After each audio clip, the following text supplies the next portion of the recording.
I'd like to make a video, or maybe even a series of videos talking about a really difficult topic, and I'm inspired to do this because I was looking for videos like this and couldn't find any. Ultimately, what I'd like to discuss is the loss of a parent and some of the emotions and the things that follow, and especially in the beginning, because there's a lot of videos about 1 year post and how you're feeling and things like that, but I couldn't or didn't find much mini vlogs from that first month or the first few weeks or days even. And most people probably aren't compelled to make videos during that time. But I am. So what happened was my mom passed away on August 22nd. So that was about 2.5 weeks ago, which even saying that is like, makes my stomach drop. I live in Colorado. I've lived here for about 1.5 years with my wife. My mom lives in Florida, and she had recently, she had visited us in February for 2 weeks. So that was the last time I physically saw her, but I talked to my mother every day. She was young, early 50s. I'm not going to expose her age, but that was my best friend, man. That was me and my mom, God, like very, very close, like closer than most parents and children are, I feel. My mom was one of the least judgmental people on the planet. She kind of had like an old hippie soul.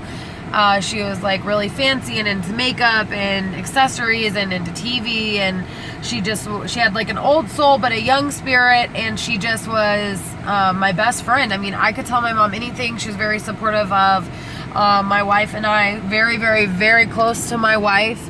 I have a little brother and I have a younger stepsister.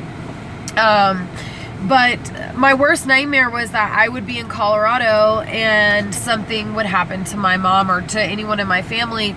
I think that's what all of us worry about when it's, time to start living your own life and you have your own family and there's an opportunity to move. I think all of our reservations lie in the chaos that would ensue if something happened to a loved one back home. So I find out on a Monday that my mom passed. She did smoke cigarettes. She kind of was a wild child. She did a lot of partying in her day and things like that, but she was ultimately not an unhealthy person. She was active, did a lot of things from day to day. So from what we've gathered thus far, my mom had a heart attack. She had been on social media that morning. She had spoke to several people on the phone and via text message. I had just spoke to her Sunday night. We're thinking around 2 o'clock or so in the afternoon, she collapsed in the kitchen. Her husband found her around 6, and she had been gone for a while, according to the EMTs. When I got the news, standard, response. I kept saying, what the fuck is going on? This isn't true. I'm not ready. They need to give her CPR. Have they taken her to the hospital? Just like the normal immediate reaction of a person that's in, denial. But mostly what I want to say here is that the range of emotions you feel, the fear of what your life is going to be like, all of those things are very, very normal, okay? They're incredibly diverse. Like the feelings that you're going to have, they're going to go from anger and resentment and frustration and sadness all over the board. But I think the core of how you feel is you feel the most sad you've ever felt. And let me preface that by saying I've never lost a spouse or a child, so I don't know how that compares. But in my life, I've lost uncles and aunts, my grandmother, who I was very close to, my cousin from suicide, some very close friends, some small babies that are, my friends' babies, things that were devastating to myself and my peers and my family. But this is a whole new level of sadness. It's a sadness that is It is so deep. It is so earth-shattering. It is so painful. It feels like you have this illness and all you want to do is find a remedy or a cure for it. It's such a nagging, heavy, weighted feeling, and you start, you want to touch their belongings and wear their things, and you want to hear their voicemails, and you start searching for videos and pictures, and you're trying to find something that will give you that sense of security and closeness that her life brought to you. And there's just nothing. I mean, there's nothing. I have some voice messages from my mom that I'm very grateful that I have. I have video and pictures, and right now, actually, they're kind of hard for me to watch or hear. I break down every time I hear them. But I am glad that I have them. However, nothing will sustain you. Nothing will compare. Nothing is good enough. And it's a sadness that I don't think people truly can understand until they lose a parent. I mean, and it's a shitty thing to say. They offer you their condolences, and though you're grateful, you know that they don't understand. I think I've gone through a series of regrets, all the times I've ever been frustrated with my mom, all the times I missed her calls, all the times she got on my nerves, every time that she tried to video chat and I was too busy, every time I raised my voice at her or said something disrespectful to her, every moment I spent with someone who was not as important to me, I feel was wasted, and that I should have spent time with my mom.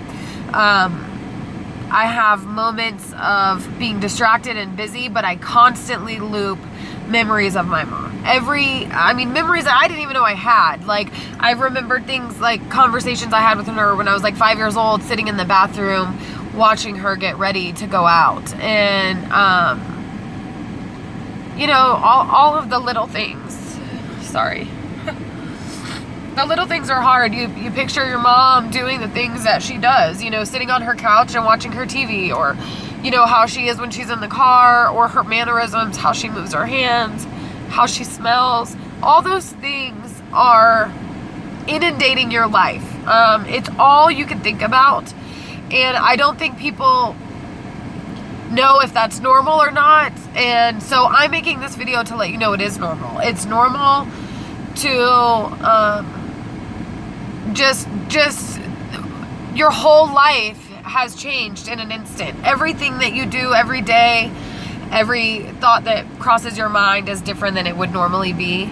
And I think that's normal. Multiple people have told me that the pain never gets easier, it never fades or subsides, I guess. And what you can expect is to be a stronger version of yourself, and you can expect to learn how to cope with it better, but it doesn't really get less painful. And I accept that. I don't know, I kind of find comfort in knowing that it doesn't get easier, because I don't ever want to forget my mom. I don't ever want those memories to be any less vibrant than they are now. The mornings are very difficult for me. The evenings are difficult for me. I do have a career. I work a normal, 9-to-5 job. That's the reason that we live in Colorado.